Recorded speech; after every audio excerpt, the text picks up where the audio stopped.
Bismillahirrahmanirrahim. 107-mavzu.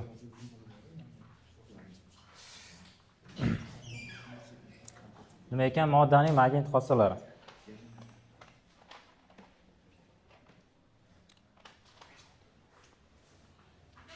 Magnit sindiruvchanlik haqida gap ketadi. Moddaning magnit xossalari deganda moddaning magnit sindiruvchanligi. Endi gap bundoq. Moddaning magnit xossasi 3 xil bo'ladi. Agar moddani diamagnit deb nomlamoqchi bo'lsak, moddaning magnit sindiruvchanligi birdan kichkina bo'lishi kerak. Tushunarlimi? Agar moddani paramagnit modda demoqchi bo'lsak, birdan katta bo'ladi yoki teng bo'ladi. Tushunarlimi? Shu yerga taxribiy tengish belgisini qo'ying. Ferromagnit modda magnit sindiruvchanligi birdan o'ta katta bo'ladi. Shunda oldindan ogohlantirish beraman. Shavkat Azimov kitobidagi, nazariya kitobidagi, ya'ni teskari fizika 183-betni o'qiysizlar. Bu nazariy mavzu. Tushunarli? 183-betda moddaning magnit xossalari deb mavzu yozilgan, qisqacha tushuntirish beraman. O'zlaring qaytadan o'qib qo'yasizlar, bu yoqqa qarang. Shunda yozib chiqaman, qaranglar. Moddaning bismut moddasi 0.99 ga teng. Birdan kichkinada. 1 ga taxminan tengmi, lekin kichkina. 3.9 ekan. Shavkat Azimov kitobini yozyapman. Alyuminiy Ali deb qo'yaman. 1.0.4.023 degan. Bu taxminan 1 ga teng degani yoki mana kichkina yoki teng 1 dan. Tushunarli? Ya, katta yoki teng 1. Katta yoki teng 1 dan, ha?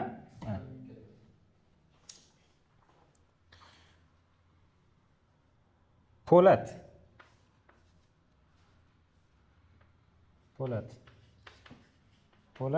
uglerod bilan to'ldirilgan temir moddasi taxminan 8000 ga teng ekan. Tushunarlimi? Endi qaranglar. Magnit sindiruvchanligi nima degan? O'zi. Magnit sindiruvchanlik deb muhitda joylashgan magnit maydon induksiyasini vakuumda joylashgan magnit maydon induksiyasiga nisbati degani. Bu nima ekan? Muhitdagi, qanaqadir muhitdagi. B0 nima? Va kumdagi magnit maydon induksiyasi. Shunda o'zi B mana selenoid chizib qo'yibman. Selenoidni B'si nima edi? mu0 I ko'paygan n bo'lingan L, to'g'rimi? Vakuumda bo'lsa mu0 o'rniga 1 qo'yamizmi? Nima bo'ladi? mu0 o'rniga 1 qo'ysam. mu0 I ko'paygan n taqsim L bo'ladi. Shunda mana B0 deb yozib qo'yaman. Yaxshilab e'tibor beringlar. mu0 I ko'paygan n taqsim L nimaga teng? B0 ga tengmi? B nima bo'lib qolar ekan? Mu ko'paygan B 0 bo'lib qolar ekan. Tushunarli? Endi gap bundoq. Qaranglar bu yoqqa. Mana uning ichi havo. Ichida havo bor. Havo uchun ham magnit sindiruvchanligi nechaga teng? 1 ga teng deb olasizlar. Muhitni magnit sindiruvchanligi. Mana bu nima qiladi? Magnit maydon hosil qiladi.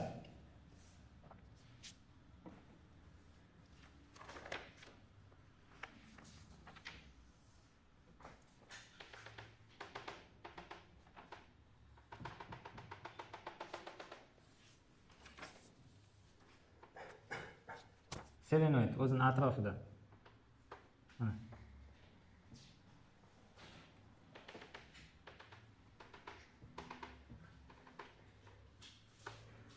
To'g'rimi?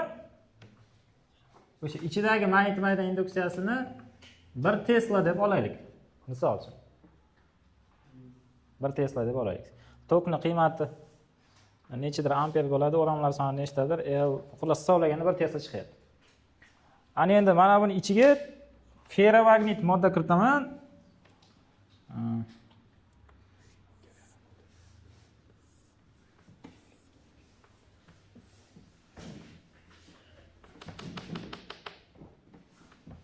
Mana. Tushunarlimi? Temir bo'lagi kirdi ichiga. Po'lat. Myusi nechiga teng? 8 mingga tengmi? Tok o'sha yo'nalishda oqaveradi. Xuddi shu tok bo'ladi. Pastdagi ham tepadagi ham I. Tushunarli? Mana yo'nalishlarni ham berib qo'yaman. Aylanib oqyapti. Xo'p. Magnit maydon induksiyasi kuchayib ketadi, bolalar, mana qaranglar.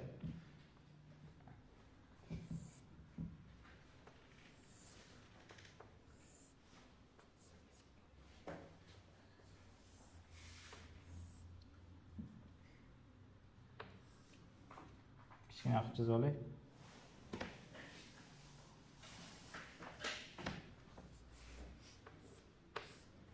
Qiymati kuchayib ketadi, mana kuchayib ketganini o'z kengroq qilib chizish kerak edi, kengroq qilib chizmadim. Qalin qilib chizib qo'ya qoldim. Kengroq deb ogohlantirib qo'yaman. Endi B teng nima bo'ladi? B teng mu B0 bo'ladi. Vakuumda 1 Tesla bo'lsa, mana mu 8000 qo'ysalar, 8000 Tesla bo'ladi. Magnit maydon kuchayib ketadi. Tushunyapsizlarmi? Qaranglar. Shu selenoid qanaqa muhitda joylashganiga bog'liq. Agar ichiga ferromagnit modda kiritsak, magnit maydon kuchaytirib oladi. Tokni magnit maydoni. Tushunyapsizlar ichidagi. Paramagnetik modda kiritsalaring o'zgarish bo'lmaydi. Pashti 1 ga teng-ku bu. Bir ko'paygan 1 bo'ladi, taxmin 1 chiqadi. Diamagnit modda kiritsa nima bo'ladi? Maydon induksiyasi susayadi. Tushunarlimi?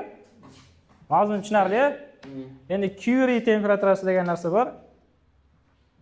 Hamma modda uchun Curie temperaturasi. Hamma modda uchun u temperatura har xilcha bo'ladi. Ferro magnit modda magnit moddaga aylanib qoladi.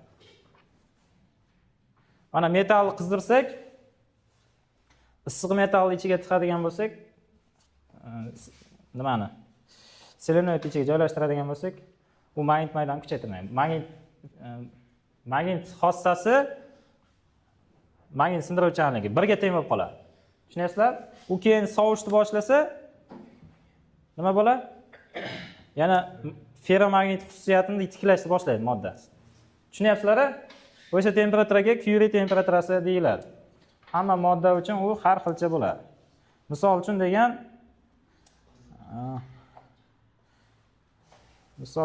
nikel uchun 365 gradus, kobalt uchun 1000 gradus. Ular shunaqa. Mavzu tushunarlimi? Mana bu tomonni chizmadim. Tepasidan ham bo'ladi magnit maydon induksiyasi. Chizmadim.